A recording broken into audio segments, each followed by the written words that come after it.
Assalamualaikum warahmatullahi wabarakatuh. Puji dan syukur marilah kita panjatkan kehadirat Allah Subhanahu wa Ta'ala, karena atas berkat rahmat dan hidayahnya kita masih diberikan kesehatan untuk bisa berpuasa pada bulan yang berkah ini.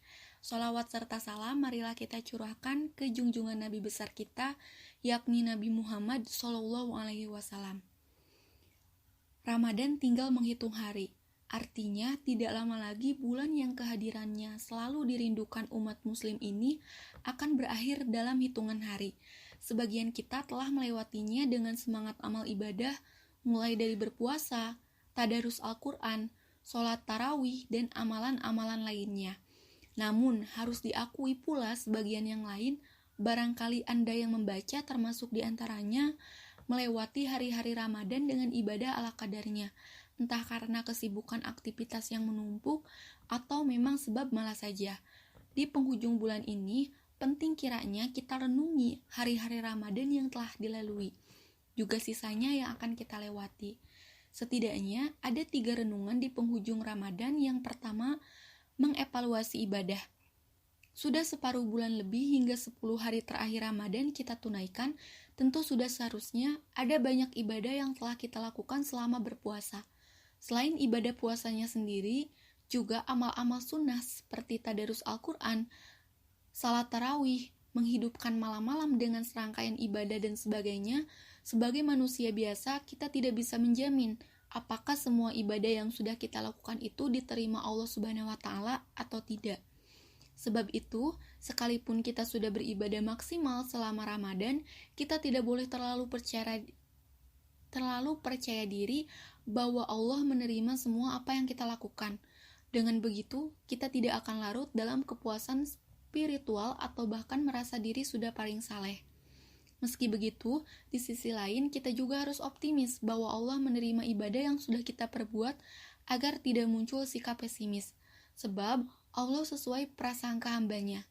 Lebih ketat lagi, Imam Al-Ghazali bahkan menyampaikan bahwa sikap ini seharusnya kita tanamkan setiap selesai berbuka puasa, bukan hanya ketika di penghujung atau selesai Ramadan. Ia menyampaikan dalam Ihya Ulumiddin, setiap selesai berbuka puasa, seyogyanya kita merasa khawatir sekaligus menaruh harap kepada Allah. Khawatir jangan-jangan ibadah kita tidak diterima, juga berharap bahwa Allah menerimanya. Sebab kita tidak tahu apakah puasa kita diterima sehingga termasuk hamba yang dekat di sisi Allah, atau sebaliknya ditolak sehingga kita termasuk hamba yang mendapatkan murka. Sikap seperti ini harus diterapkan setiap selesai melakukan ibadah apapun. Al-Ghazali Ihya Ulumiddin 2016 juz 1 halaman 319. Orang yang sudah beribadah maksimal saja tidak boleh berbangga diri dan terlalu percaya diri dengan amalnya, apalagi mereka yang ibadahnya biasa-biasa saja. Yang kedua, penuh syukur. Betapapun bisa berjumpa dengan bulan suci Ramadan merupakan anugerah teragung dari Allah Subhanahu wa Ta'ala. Dalam sejumlah riwayat disebutkan bahwa para ulama akan mempersiapkan diri jauh-jauh hari, bahkan berbulan-bulan sebelum kedatangan Ramadan. Syekh Mu'alla bin Fadl atau dikenal dengan Abu Hasan al-Basri bahkan dikatakan selalu memohon kepada Allah agar dipertemukan Ramadan setiap jarak 6 bulan sebelum kedatangannya. Umat muslim pun dianjurkan untuk memanjatkan doa agar bisa berjumpa Ramadan begitu masuk bulan Rajab atau 2 bulan sebelum Ramadan. Motivasi kuat untuk berjumpa bulan mulia ini karena Ramadan memiliki sejuta keutamaan yang tidak ada dalam bulan-bulan lainnya. Rasulullah SAW selalu menyampaikan kepada sahabat ketika bulan penuh ampunan ini sudah tiba, "Wahai manusia, telah tiba bulan yang agung lagi mulia, bulan yang di dalamnya terdapat malam yang lebih baik daripada 1000 bulan. Allah telah menjadikannya puasa wajib dan sholat malamnya sebagai amal sunnah. Barang siapa melakukan satu ibadah sunnah pada bulan ini, maka pahalanya seperti menunaikan satu kewajiban di bulan lainnya.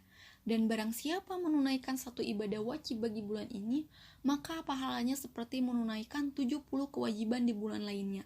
Hadis riwayat Ibnu Kuzaimah.